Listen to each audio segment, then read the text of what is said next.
రామ్మోహన్ రెడ్డి గారు, ఏంటి ముందుగా ఎగ్జిట్ పోల్స్ ఫలితాల కంటే ముందు మీ పార్టీ ఎలాంటి నమ్మకంతో ఉంది? ఓవరాల్ అబ్జర్వేషన్ ఏంటి ఈరోజు పోలింగ్కి సంబంధించి? ఈశ్వర్ గారు, ముందుగా మీకు ప్యానెల్ పెద్దలకి అండ్ సాక్షి టీవీ ప్రేక్షకులందరూ కూడా గుడ్ ఈవినింగ్. మేము ముందు సంది ఒకటే చెప్తా ఉన్నాం, సెంటిమెంట్ వర్సెస్ డెవలప్మెంట్ నడుస్తుంది. జూబ్లీహిల్స్ ఉప ఎన్నికలలో అభివృద్ధి వర్సెస్ అబద్ధాలు నడుస్తున్నాయి. సో ప్రజలు ఎటుపక్క ఉంటారు? 2 సంవత్సరాలు కూడా నిండకంటే ముంగటనే మేము ఇచ్చినటువంటి మాట మీదకించి ఎన్ని హామీలు నెరవేర్చినాం, ఎన్ని హామీలు నెరవేర్చేటటువంటి ఆ యొక్క చిత్తశుద్ధి మా ప్రభుత్వానికి ఉంది. ప్రజలకు ఆల్రెడీ ఏం చేసినాం అనేటటువంటిది వాళ్ళ ఇండ్లకు పోయినటువంటి సంక్షేమంతో ప్రజలు చెప్తారు. బీఆర్ఎస్ పార్టీ లేదా కార్డు పట్టుకొచ్చిరాం, మేము ఇచ్చిన మేనిఫెస్టోలో మిగిలిపోయిన ఆడేటూనే ఉంటాయి కదా, అదేదో బాకీ కార్డ్ అని చెప్పి మొదలు పెట్టినుండే. అవును, బాకీ కార్డ్ అని మొదలు పెడితే జనాలు ఇంటికాడికి పోయినప్పుడల్లా వాళ్ళ బాకీ సంగతి పక్కకు పెట్టారు, వాళ్ళ టర్మ్ కూడా ఇంకా కాలేదు. కానీ మీ దోకా కార్డ్ సంగతి ఏంది అని అడిగారు. మీరు 10 సంవత్సరాలలో చేసినటువంటి దోకా సంగతి ఏంది?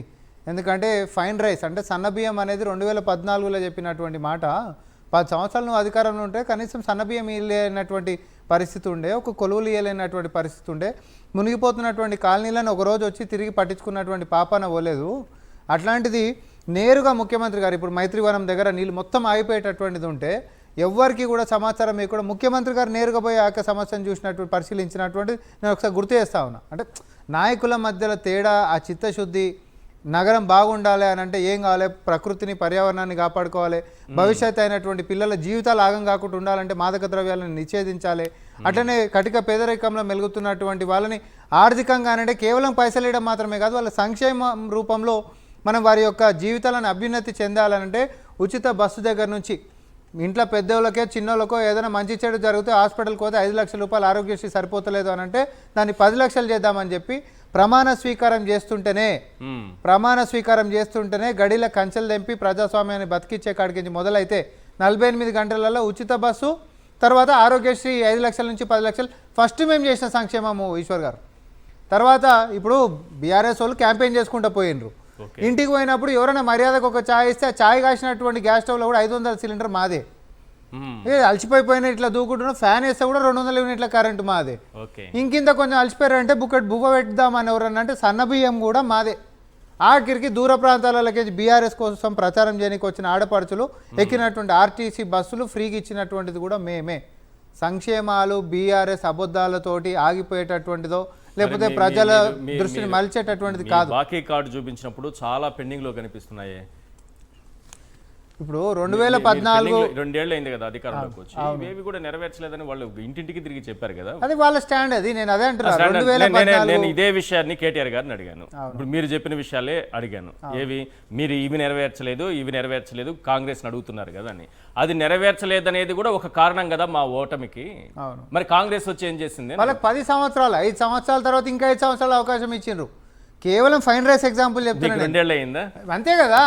10 సంవత్సరాల తర్వాత వాళ్ళు చేయలేదు, ఇంకా కూడా వీళ్ళు చేస్తలేరు చేతగానో వీళ్ళు అని చెప్పి వాళ్ళని ఇంటికి పంపించారు. మేము వచ్చి 2 ఏళ్ళే అయ్యింది సార్, అయినా కూడా మేము చెప్పినాం ఈశ్వర్ గారు, మేమేమన్నామనంటే 2 సంవత్సరాలలో మేము చేసినటువంటి సంక్షేమము, 10 సంవత్సరాలలో నువ్వు చేసినటువంటి సంక్షేమం రెండింటిని బేరీజ్ వేద్దాం రా. నీకంటే మేము ఎక్కువనామా నువ్వు ఎక్కువనామా చెప్దు. ఏకకాలంలో రుణమాఫీ చేసినటువంటి గిన్నీస్ రికార్డ్ మాది. ఏ రాష్ట్రంలో కానీ ఎక్కడ కానీ ఇప్పటి వరకు అంతటి అమౌంట్ చేయలేదు. ప్రతిసారి 10 ఏళ్లలో బీఆర్ఎస్ పార్టీ వచ్చినప్పుడల్లా మితి మాఫీ చేసుకుంటూ పోయారు ఎన్నికలు వచ్చినప్పుడల్లా. కానీ రుణ విముక్తులైనరా కాలే రైతులు. సన్న వడ్ల మీద 500 రూపాయలు బోనస్ ఇచ్చినటువంటి చరిత్ర ఈ రోజున బీఆర్ఎస్ పార్టీకి ఉండేనా? మాకుంది సార్, మేము ఇచ్చినాము. అంతేకాదు ఈరోజు వడ్ల సేకరణ జరిగినప్పుడు పారదర్శకంగా తాలు తరుగు లేకుండా ప్రొక్యూర్మెంట్ చేసినటువంటి విధానం 10 ఏళ్లలో ఈ రోజున ఉండేనా? లేకుండే. మేము వచ్చినాక చేసినాం. వారం లోపు పైసలు రైతుల అకౌంట్లలో క్రెడిట్ చేస్తున్నటువంటి కీర్తి గడించింది మేము. ఇవన్నీ మేమేదో మేము సొంతంగా చెప్తే అబద్ధాలు అయితే జనాలు విశ్వసించరేమో. కానీ నేను ఒకటే అంటున్నాండి, ఏడనో ఐటీ టవర్లలో కూర్చొని రూమ్లల్లో సోషల్ మీడియా లైన్లు ఇచ్చేస్తే, అబద్ధపు ప్రచారాలు చేసేస్తే, ఎవరితోటైనా పిలిపించుకొని 4 ఏడుపు మాటలు మాట్లాడిపించి ఇక మొత్తం ప్రభుత్వం మీద వ్యతిరేకతనే ఉందని చెప్పి చూపించి చెరువులని మొత్తం కబ్జాలను నియంత్రిస్తుంటే అది పేదవారి ఇళ్లను కూలగొడుతున్న అనేటటువంటి చిత్రీకరణ ఏదైతుందో దాన్ని ప్రజలు విశ్వసించేటటువంటి పరిస్థితి లేదు. పెద్దవాళ్ళ ఇళ్ళ దగ్గరికి వెళ్ళలేదే హైడ్రా అనేది సామాన్య ప్రజలకు కూడా అర్థం. మీరు ఒకవేళ మంచి పని చేసి ఉండొచ్చు, పెద్దవాళ్ళ ఇంటి జోలికి వెళ్ళట్లేదు. మొదటి తేడాగుల కొట్టినామండి. ఎన్కన్వెన్షన్ కటిక పేదరికంలో ఉండేటోళ్ళదా లేకపోతే బాగా పెద్దవాళ్ళదా? అదే 10 ఏళ్ల ముంగట అధికారంలోకి వచ్చిన కేసీఆర్ గారి దగ్గర అప్పుడు కూడా ఎన్కన్వెన్షన్ దగ్గరికి బుల్డోజర్లు పోయినాయి, ఇట్లా నాంపాం పడిగిపినట్టు ఇప్పినాయి, కానీ తర్వాత తోక ముడుచుకొని వచ్చినాయి. ఎందుకనేటటువంటిది అంటే మీకు సంచులు చదువుకురు కాబట్టి. ఈ రోజు కబ్జాలని నియంత్రించకపోతే నాయకులకు లాభం అవుతుంది, మాదక ద్రవ్యాలని ప్రోత్సహిస్తే నాయకులకు లాభం అవుతుంది పైసల రూపాయన. ఎందుకంటే చెడు పని చేసేటోడు పైసలు ఇస్తాడు, కానీ ఎక్కడ కాంప్రమైజ్ కాకుండా పేద ప్రజల పిల్లలు మన తెలంగాణ బిడ్డలు భవిష్యత్తు అయినటువంటి వాళ్ళ జీవితాలు బాగుండాలంటే నో కాంప్రమైజ్, నో కాంప్రమైజ్. ఎట్టి పరిస్థితులలో ఉక్కుపాదం మోపుతామన్నాము, బెల్ట్ తీసుకొని జరుస్తున్నాము. రైట్, అది మా విధానం. ఇంద్రనీల్ గారు, మీ అబ్జర్వేషన్ ఏంటి మొత్తం జూబ్లీ హిల్స్ ఎన్నికలకు సంబంధించి ఏ అంశాలు ప్రభావితం చేశాయని? సార్, సాధారణంగా ఎలాంటి ఎన్నిక ఎవరైనా అభ్యర్థి చనిపోయినప్పుడు అసలు అభ్యర్థిని నిలబెట్టరు ఫస్ట్. కాకపోతే కాంగ్రెస్ ఇక్కడ ఏం తీసుకుంది అంటే 2 సంవత్సరాల రెఫరెండాన్ని ప్రజల తీర్పు రూపాన చెప్పాలనుకొని భావించి దాన్ని అంటే ముఖ్యమంత్రి గారే స్వయాన దిగి ప్రచారం చేసి అది ఒక ముఖ్యమంత్రి రేవంత్ రెడ్డి వర్సెస్ కేటీఆర్ ఎలక్షన్ లాగా చేయాలని చూశారు. అభ్యర్థుల కంటే కూడా వాళ్ళిద్దరే ఎక్కువ కనిపించారు. అవును, మీరు చెప్పిన మాట correct. Revanth Reddy versus KTR election అన్నట్టుగా. అయితే ఇక్కడ ఎలక్షన్ గెలవటం కోసం, కేవలం ఎలక్షన్ గెలవటం కోసం మూడు సంఘటనలు నేను చెప్తాను చూడండి. ఆల్ ఆఫ్ సడన్ పాజిబిలిటీ కాదు అని తెలిసిన తర్వాత కూడా 42% బీసీలకు స్థానిక సంస్థల ఎన్నికల్లో రిజర్వేషన్ అంశాన్ని తెర మీదకి తీసుకొచ్చారు. ఎందుకు అంటే జూబ్లీ హిల్స్ ఎలక్షన్లో 140,000 పైచిలకు ఓట్లు బీసీలు ఉన్నాయి. తర్వాత all of sudden Muslim oats కోసం ఒక పక్క ఎంఐఎం మద్దతు ఉన్నా కూడా, ఒక పక్క ఎలక్షన్ కోడ్ ఓపెన్ అయిన తర్వాత కూడా ఈ ఎలక్షన్ ప్రభావితం చేస్తుంది అని తెలిసి కూడా అజారుద్దీన్ గారికి మంత్రి పదవిని ఇచ్చారు. తరువాత సినీ కార్మికులు ఎక్కువగా ఉండే ఈ జూబ్లీ అంటే కృష్ణానగర్ ఏరియాలు ఉన్నాయి కదా, ఇక్కడ టికెట్ రేటు పెంచితే ఆ పెంచిన ధరలో నుంచి లాభంలో 20% ఇవ్వాలి అని చెప్పారు. అది అసలు అసంభవం, అది ఛాన్సే లేదు. ఎందుకంటే నిర్మాతలు ఎవరు ఒప్పుకోరు. అది మీరు నిర్మాతల మండలితో చెప్పగలగాలి. మీరు ఒక మీటింగ్ పెట్టేసి ఆల్ ఆఫ్ సడన్ చెప్పి వాళ్ళని అంటారు, రేపు వాళ్ళతో చెప్పించకపోతే ఆయన చేతిలో ఉన్న పనే కదా. ఇక్కడ ఎలా ఉంటుందంటే సార్, సినీ కార్మికులు ఒక అగ్రిమెంట్ చేసుకొని ఆ డబ్బులే తీసుకోలేరు. అంటే ప్రొడ్యూసర్ ఏదైతే ఇస్తానన్నాడు ఈ సినిమాకి ఆ డబ్బులే తీసుకోలేక ఇండస్ట్రీలో బతుకుతూ ఉంటారు. అలాంటి వాళ్ళకి అదనంగా వచ్చిన డబ్బుల్లో 20% అసలు దేన్ని బట్టి టాలీ చేస్తారు, ఏ విధంగా ఇస్తారు? అందులో కూడా సినీ కార్మికులు డిఫరెంట్ క్రాప్స్ ఉన్నాయి, 24 రకాల క్రాప్స్ ఉన్నాయి. పెంచి టికెట్లు అమ్ముకున్నారు, వాళ్ళు ట్యాక్స్లు కట్టాలి, కట్టిన దాన్ని బట్టి ఎన్ని టికెట్లు అయ్యాయి అమౌంట్ వస్తే వీళ్ళకి ఎలా డిస్ట్రిబ్యూట్ చేస్తారు? ఇందులో మళ్ళీ రకరకాల పే స్కేల్ ఉండే 24 క్రాప్స్ ఉండే. అసలు ఎంతమంది మీరు వైట్ ట్రాన్సాక్షన్ చేస్తున్నారు? అసలు ఇవన్నీ అసంభవం. ఇది కేవలం రాజకీయ ఎత్తుగడ కింద వాడుకున్నారు. అయితే ఇది రేవంత్ రెడ్డి కేటీఆర్ మధ్య పోటీ అనే కంటే కూడా ఎంత లెవెల్లో వచ్చినా కూడా అభ్యర్థి అనేవాళ్ళు చాలా ఇంపార్టెంట్ అవుతారు. 2 పార్టీల వాళ్ళు, ఒక పార్టీ వాళ్ళేమో అభ్యర్థి తరపున వాళ్ళ ఫ్యామిలీ మెంబర్ని పెట్టి సానుభూతి వచ్చింది అనుకుంటే, వాళ్ళ family members all of sudden బయటకు వచ్చి తను మొదటి వైఫ్ కాదని కొడుకు వచ్చి మాట్లాడతాం, తల్లి వచ్చి మాట్లాడతాం, వాళ్ళు అనుకున్న సానుభూతి వాళ్ళ క్యారీ అవ్వాల. స్థానికులు ఎంఐఎం నుంచి పోటీ చేస్తున్నారు, ఇండిపెండెంట్గా పోటీ చేస్తున్నారు, బీసీ అభ్యర్థిగా పోటీ చేస్తున్నారు, ఇన్నుండే అని దించిన తర్వాత తమ్ముడు మీద అండ్ తండ్రి మీద కూడా బైండ్ ఓవర్ కేసులు పెట్టడం వలన వీళ్ళు అనుకున్నది కూడా వర్కౌట్ అవ్వాల. ఈ ఎలక్షన్ పూర్తిగా అంటే మా అబ్జర్వేషన్ చెప్పమంటే ఈ ఎలక్షన్ పూర్తిగా పోటాపోటీగా జరిగిన తర్వాత కూడా ఏదైతే పోల్ మేనేజ్మెంట్ లాస్ట్ రోజు జరిగిద్దో ఆ పోల్ మేనేజ్మెంట్ కాంగ్రెస్ అధికార బలం ఉంది కాబట్టి అద్భుతంగా నిర్వహించగలిగింది. దానివల్ల బయటపడుతున్నారు. ఆ బయటపడటం కూడా నేను మీకు చెప్పాలనుకుంది ఏంటంటే మాక్సిమం 3% మెజారిటీ దాటి రాదు. అంటే 5-6 వేలు 10,000 ఓట్లు కూడా రావు. అంటే ముఖ్యమంత్రి గారు ఇంతమంది మంత్రులు ఒక చిన్న జూబ్లీ హిల్స్ ఎలక్షన్కి వచ్చి ఇంతమంది ట్రై చేసిన తర్వాత 5,000 మెజారిటీ లోపు వస్తే ఇది నైతిక విజయం అంటారా లేదా అనేది వాళ్ళు చెక్ చేసుకోవాలి. మీరే చెప్పండి సార్. రామ్మోహన్ రెడ్డి గారు ఇప్పుడు 3 అంశాలు తీసుకొచ్చారు. 42% ఒకటి, అజారుద్దీన్ అంశం ఒకటి, ఈ కృష్ణానగర్లో ఈ సినీ కార్మికులకు సంబంధించి ఒక కార్యక్రమం జరిగింది. 20% వాళ్ళకి వచ్చిన టికెట్లు పెంపు ధర వచ్చిందంటూ 20% వాళ్ళకి ఇవ్వాలనే అంశాలు. ఎలక్షన్కి ముందు ఇలాంటి అంశాలు తీసుకొచ్చి ఏం చేయాలనుకుంటున్నారు? ఇప్పుడు ఒక్కొక్క మనిషి ఆలోచన తీరు ఒక్కొక్క లెక్క ఉంటుంది సార్. ఇప్పుడు ఒక పేదింట్లో పుట్టినంత మాత్రాన ఒక కొడుకు తండ్రితోటి నాయన నేను పెద్దగా అయినాక పెద్ద ఉన్నతాధికారిని అవుతా, ఒక ఐఏఎస్ని అవుతా, ఒక డాక్టర్ని అవుతా అని అంటే, సపోజ్ తండ్రి ఏం కాదు బేటా నువ్వు అవుతావు, ఖచ్చితంగా అవుతావు అని పాజిటివ్గా పిల్లగాడిని రేజ్ చేసేటటువంటి తల్లిదండ్రులు ఉంటారు. కొంతమంది పాపం వారి యొక్క పేదరికమో లేకపోతే ఇంకో సిచ్యువేషన్స్ సర్కమ్స్టాన్సెస్ మనతో ఏడైతారా పిచ్చి పిచ్చి కళలు కనుక నువ్వు అవన్నీ అనుకునేటటువంటి వాళ్ళు కూడా ఉంటారు, లేకపోలేదు. సో ఇంద్రనీల్ గారి యొక్క ఆలోచన ఈ రెండో దాని లెక్క ఉంది.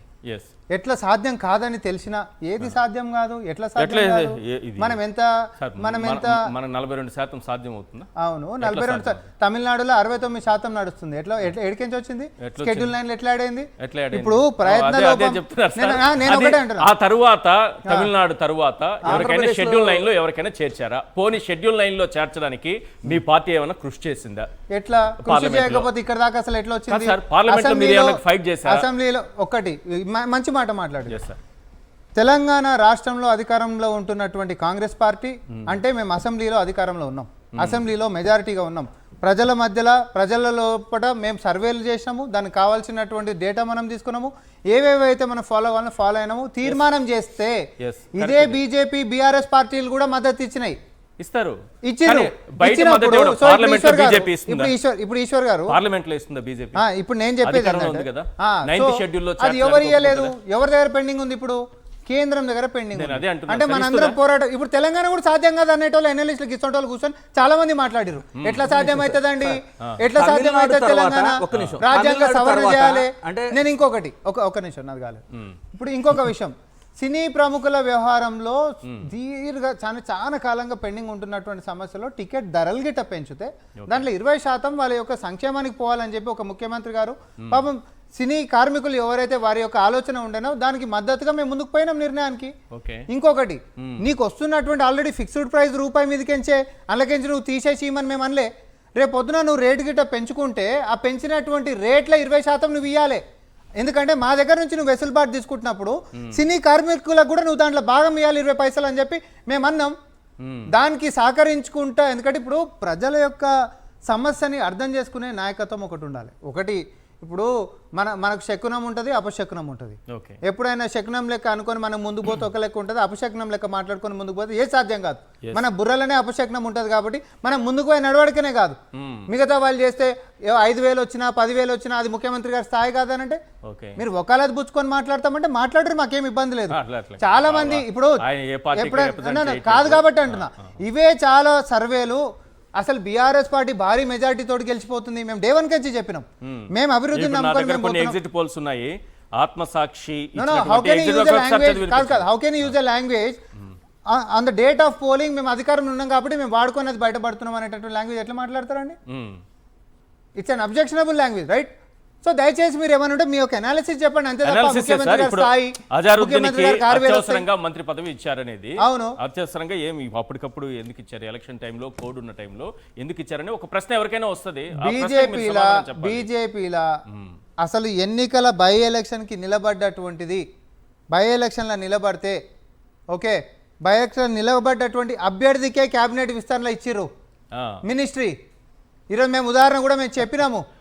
మీరు ఎవరైతే సపోజ్ ఇక్కడ మన నవీన్ యాదవ్ మా కాంగ్రెస్ పార్టీ నుంచి ఉన్నారు, నవీన్ యాదవ్నే క్యాబినెట్ లకు తీసుకొని బై ఎలక్షన్స్ కొట్లాడినటువంటి దాఖలాలు బీజేపీ ఉన్నాయి. ఈరోజు ఎవరిని విమర్శించేటటువంటి రాజ్యాంగబద్ధం కానటువంటి అంశాలు మేమేదైనా చేసింది ఉంటే మీరు మాట్లాడారు. నైతికతకు సంబంధించి మరి నైతికత ఎవరిది? నైతికత ఎట్లా? తమిళనాడులో ఏదైతే 69% స్థానిక ఎలక్షన్ లో ఉందో ఆ తర్వాత గతంలో గత 5 ఏళ్ల పాలనలో వైఎస్ఆర్సీపీ కూడా ఈ విధమైన ప్రపోజల్ వస్తే సుప్రీంకోర్టు కానివ్వండి, కోర్ట్స్ కానీ వారించి 50% లోపు రిజర్వేషన్ ఉండాలి అని చెప్పిన తర్వాత దాన్ని రిస్ట్రిక్ట్ చేసి 50% లోపుకి బీసీ రిజర్వేషన్ తీసుకొచ్చారు. అంటే కోర్టుల విషయం వచ్చేసరికి తెలంగాణ రూల్ ఉండదు సార్. కోర్టుల విషయం వచ్చేసరికి ఇప్పుడు పార్లమెంట్ గురించి మాట్లాడుతున్నాను నేను. సుప్రీంకోర్టులు, హైకోర్టులు, ఈ కోర్టులు అనేది అది ఏ రాష్ట్రానికైనా సేమ్ రూల్స్ ఉంటాయి. ఆంధ్రప్రదేశ్లో గతంలో జరిగింది గత 5 ఏళ్లలో, వాళ్ళు తగ్గించి ఇవ్వాల్సి వచ్చారు బీసీలకి.